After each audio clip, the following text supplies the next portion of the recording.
Mr. Usman, we find ourselves in a situation where you are looking like quite the hypocrite. Now, as we all know, Mr. Tyron Woodley is injured, can't fight Colby. We know you want to fight Colby. We know Colby's a scared little and that's fine. But I have made my services available to you for a fight on January 26th. And now you're trying to play the same game as Colby is. Colby's ignoring you, now you're ignoring me.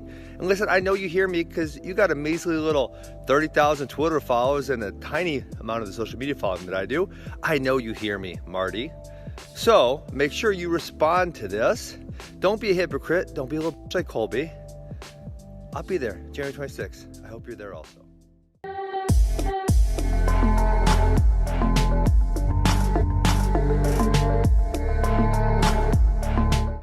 I don't know. It's everything what Joanna considers is better for her.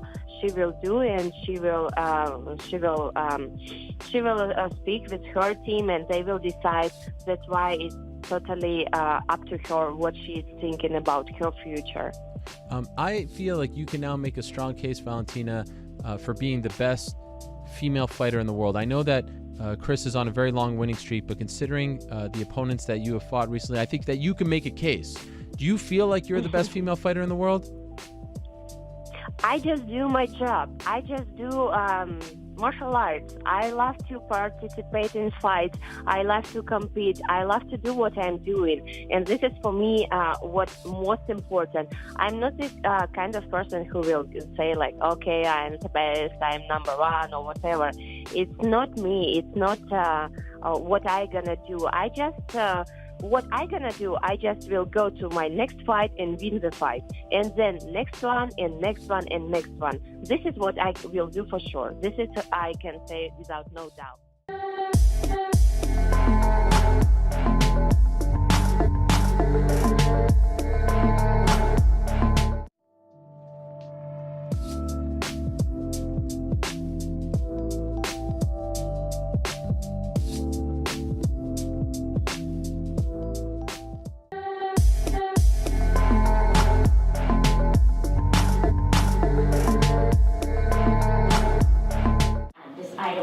On the agenda today for a hearing on a disciplinary complaint against Mr. Nurmagomedov, or the alternative for a settlement agreement or a proposed communication agreement before the commission.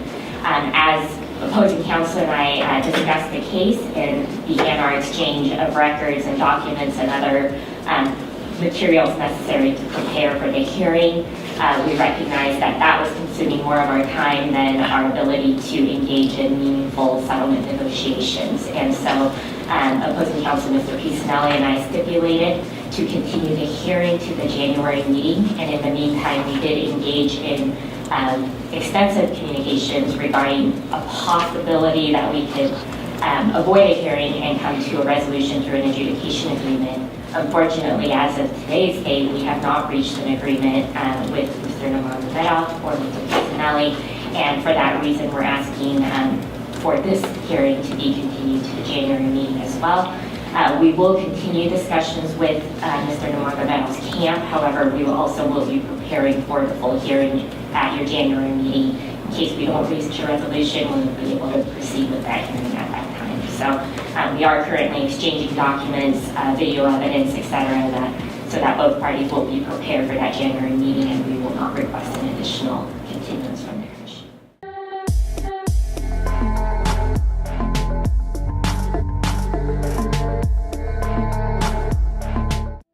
As you know, UFC President Dana White is a very powerful man, and when he comes out and you know, is openly criticizing you, I know you don't want to get into this public back and forth with them anymore. At the end of the day, you have to work in unison. How frustrating is that when you're laying it all out like this? You're saying you're going to fight. It's not your fault that they don't have a main event for January 26th. In every other fight sport, it's not like, hey, let's fill the slot. It's okay, when are you ready? When is he ready? Let's make the fight. And yet it seems like, you know, your thumb is being questioned and all this stuff. Like, is that difficult for you? Is it difficult for you to bite your tongue and to not lash out? It used to be difficult, but it's not difficult any longer, because at the end of the day, I have to ask my question: has it ever helped my cause? Has it ever helped me? Has it ever moved me forward? It's never really moved me forward. And I can say truth all day until I'm blue in the face. Everybody don't want to hear truth. You don't know. There's a handful of people that want to hear the real story of what's going on. There's a handful of people that just want to hear you say, I'll fight anybody, anytime. I don't care if my knee hurt. I don't care if my shoulder hurt. I'll fight, anybody.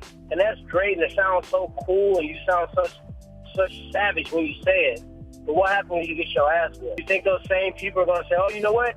You lost, but there's no asterisk. You lost, dog. There's no but.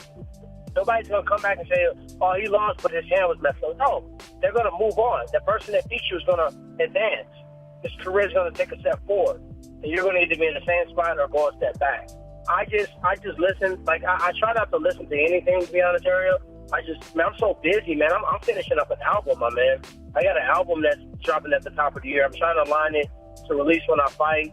I've been working hard on that. This thing I couldn't avoid because so many people message me, so many people send me the link, so many people talking about it. So I said, let me see what was said. But what I saw on the thing was, Tyron Woodley, when does he ever want to fight? I can just key in on that. I can defend myself, and I can say, well, what are you talking about? I can say, well, da-da-da. I can do all that. But if you really listen to what was said, Robbie Lawler wouldn't mind more time because his knee needs more time to recover. That sounds like an exception and a pass given to Robbie Lawler. Rose Namajunas is not ready to fight because of her neck. It sounds like a pass was given to her. I don't know if I'm, misquoting what was said. And every time that I have a major surgery that's scheduled to maybe take 6 to 8 months to recover, I'm being pressed to fight 4 or 5 months, or to not get the surgery at all. You just quote unquote something out. So when you give a pass to Robbie Lawler who hasn't fought in a year, and you say, oh well, he wouldn't be mad if we take the fight from him and have Usman or Ben or somebody fight. He needs more time to recover. Or Rose Namajunas. Or Robert Whitaker hasn't fought. Or Paige Van Zandt was such a beast and she fought even though she lost. And Paul Felder, he fought with an injury and kept on. The only thing different between me and those guys, I won my fight. I won my fights with injury. Had to make adjustments on the fly. Was willing to fight injured without surgery many, many times. And I never said no to June. When RDA and Kobe fought, I never said no to that day. I just said that I had surgery December 19th. And in January, it's very tough for me to tell you if I can fight in June, which would have been 6 months after the surgery, which it takes 6 to 8 months just to heal alone. That's known putting together 6 to 8 week training camp. So these are the things that I know to be true. My management team knows to be true. The UFC knows to be true.